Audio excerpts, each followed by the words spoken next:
when you talk about the nuclear arsenal, it seems like a virus, like a computer virus, an idea virus, was infected in some people and is now demoralizing and crippling our ability to function as a nation. Because you've got people who, how are we supposed to have a national defense if America is inherently racist and white people this, that, and that? But the other thing I think is, I don't want to go as far as to say that this was intentionally done. But the general idea I'm bringing up is, if this is reaching so many different facets of our country, you have the partisan divide between, look, a lot of people have said it's the culture war is libertarian versus authoritarian, nationalist versus globalist. It could be woke versus anti-woke. I don't know, but I'll tell you this. If you have people who believe in an ideology with no real structure, it's just a chaotic, amorphous, destructive force, and it's growing because people are scared to speak up against it, then it is spreading into our industries and eventually will just erode it like some kind of mold tearing away at the foundation. You know what I mean? I totally know what you mean. And it's interesting to see it in corporations, right? I mean, you're kind of classical Marxists. If you told them, hey, your ideology that has been adapted over the generations and kind of transposed onto kind of modern conceptions of race, it will now be in the boardrooms of the major kind of technological and industrial corporations of the world, they'd look at you like you were completely insane. Mm-hmm. But the thing is that I've talked to executives off the record, anonymously rather, we're saying, hey, what's going on? Why is big tech companies, why are they just like all in on this stuff? And they said, because you can't say no. 98% of people in my workforce don't care. They don't want to deal with it. It's like nerdy engineers and then business guys. They don't want anything to do with this stuff. They're apolitical kind of at best. But if you have even 3 or 4 people that are kind of committed ideologues that want to bring in and say, we need a diversity program. Sounds good. Diversity's good. Sounds nice. Fantastic. And then they get kind of a foothold, and then you can't say no. You don't want to be the executives that's saying, oh, we're not going to have a diversity program. Red Bull did. Red Bull did, but Red Bull is a kind of different company, yeah. And Red Bull can operate in a different ownership structure, a different political culture. And the fact is, a lot of our kind of most high growth companies in the United States are now physically rooted in prestige, very progressive cities. And this is a defensive maneuver. They're trying to buy, in Seattle now, the new hockey arena sponsored by Bezos is now the climate change arena. Oh my gosh. So it's almost kind of like a trying to buy some kind of peace, and you know what? It's not going to work. You know what I think is happening with this critical race theory stuff, at least as it pertains to this kind of general wokeness that people like the progressives use. It's not really, in my opinion, there's not really any real core ideology behind it. There's just like kind of bits and pieces and fragments that are duct taped together to give them something they can claim is an ideology. And the reason I say this is you can see them contradict themselves, change definitions, and every other day it's like, oh, well, what I said the other day, you don't understand because you're racist or you're wrong. They change everything over and over again. And what I see what they're actually doing is you have individuals who are simply asserting their power and demanding it, and they won't back down. So it's almost like, you know how a pecking order works with chickens? You put all the hens in the space and then they like figure out which one's in charge. They did an experiment where they decided to take what they called super chickens. These were the hens that like were the dominant of the pack. They took all the super chickens from different packs, put them together. Guess what happened? They all pecked each other to death. They didn't give up. The reason why I'm telling you this, when I see people who are like posting things on Facebook and they're saying all this woke stuff and they're white, what I do is to try to communicate with them is a basic general communication technique where I will find something we agree on, racism is bad, and then I will take their ideology and use it and demand that they submit to their own ideas. They will not do it, showing that their only real intention is to be the super chicken pecking everyone down.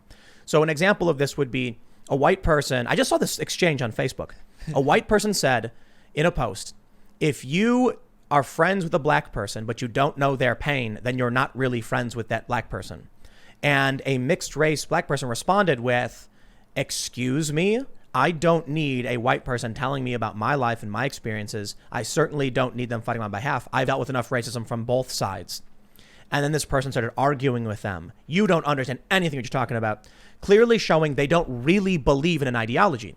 So I've engaged in conversations like this where I'll say, things like, this is really great. Thank you for fighting against racism. We all agree it's bad. It's so important. Now, as I am the underprivileged in this conversation, I would appreciate what would really be helpful in mending these things is if you would agree to do this. No, F you, you're racist, I'm in charge. I would disagree with you on 2 points. One is I think it is a very rigorously and refined and structured ideology that is coherent and has been well articulated for a long time. And we can go over the kind of lineage of it. But just to mention, I'm referring to the general street walk. I mean, the general street people on anything, man. You'd be right. So how many people are there? You could ask What I mean specifically is not the Robin DiAngelos who are writing a book and putting these things out. The regular people who are these activists who think they're pushing this ideology are actually just trying to demand you bow to them. Dude, I had this experience where I was trying to convince. 2016, I was trying to tell my friend I was in LA, telling him about Hillary Clinton's emails, and I was like, "Dude, look at he really loved Hillary.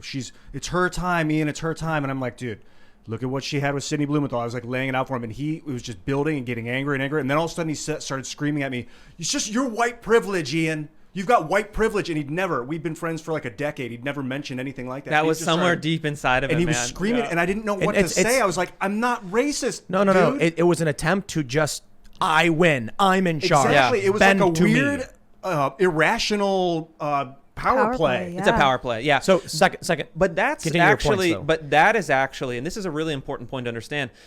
That is actually something that is very much in line with their ideology. It's actually an expression of their ideology.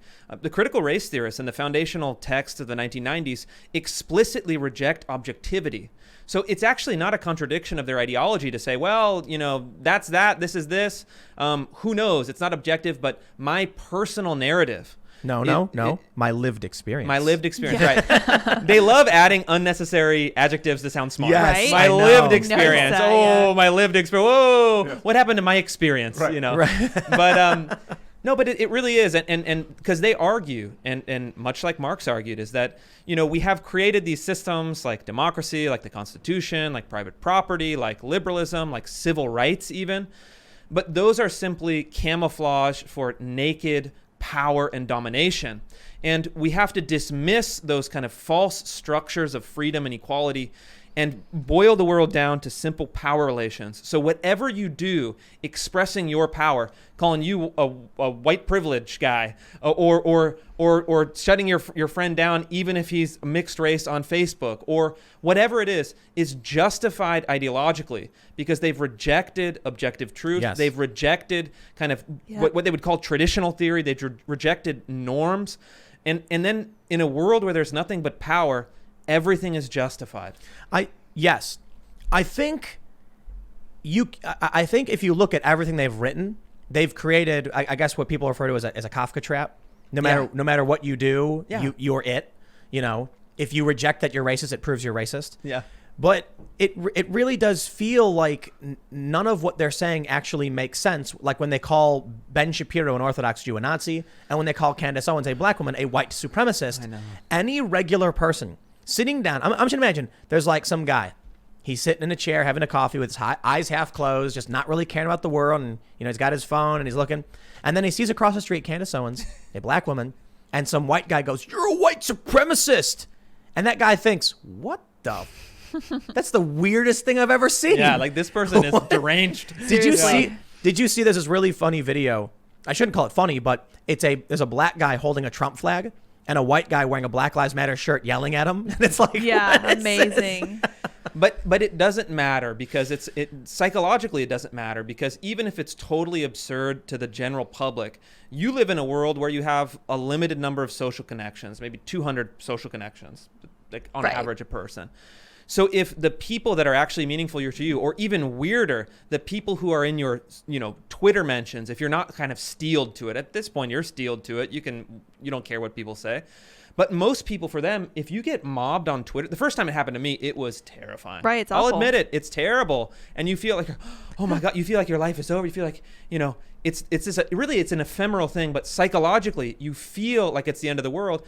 And that's why it's effective. It's You- very effective, even if it's totally logically absurd. Are you familiar with the meme where there's like two women and they see something and they go like, oh, like this really nasty face, and the guy behind them starts going like, Yeah. yeah. That's how I feel about like Twitter and stuff. Like Wait, when explain who's the woman, who's the guy. Yeah. regular people are the women Yeah. who like see all the tweets Everything's Okay, yeah. and horrifying. go like, oh, what's happening? And I'm the guy who's like, everyone's tweeting at me, and I'm like, All right. Yeah, totally. you know what, man? Like, You have to get there. Yeah, you have to get there. I've been on the There's internet no my whole option. life. Yeah. You know, and I think there are people who are trolls on the internet who've never cared. In fact, they revel in the attention. Yeah. When people are coming after them.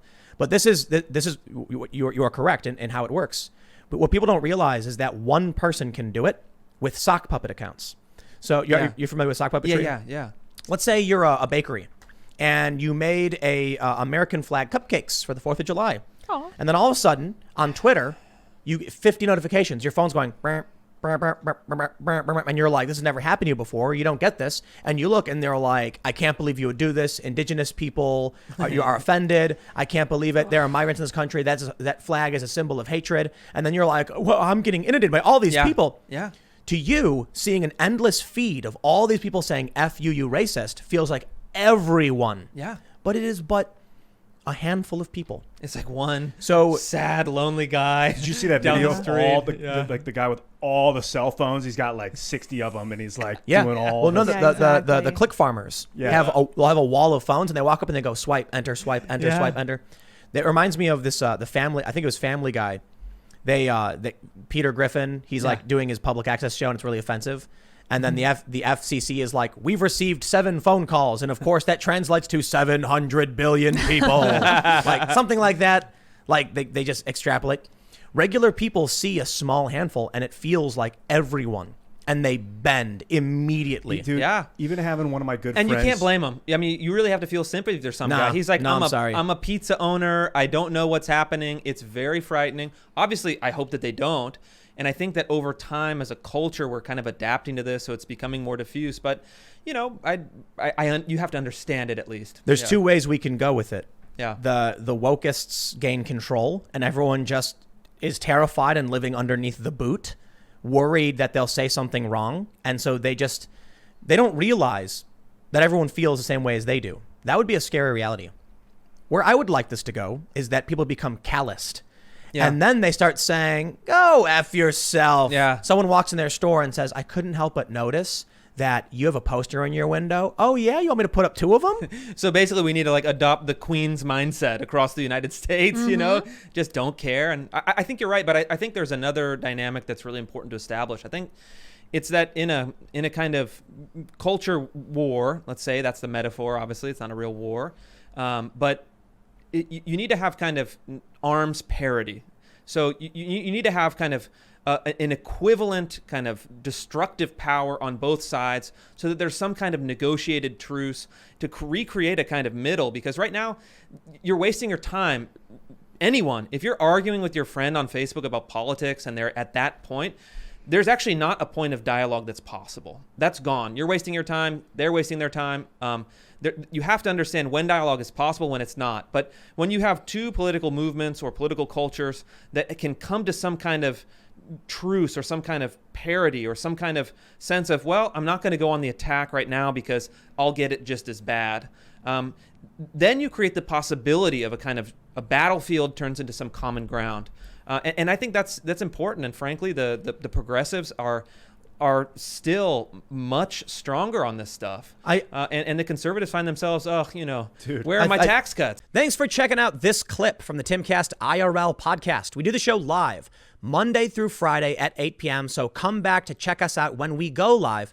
Don't forget to subscribe, hit the like button, hit the notification bell, and we are also available on all podcast platforms for free if you want to listen to us there. Thanks for hanging out, and we will see you all next time.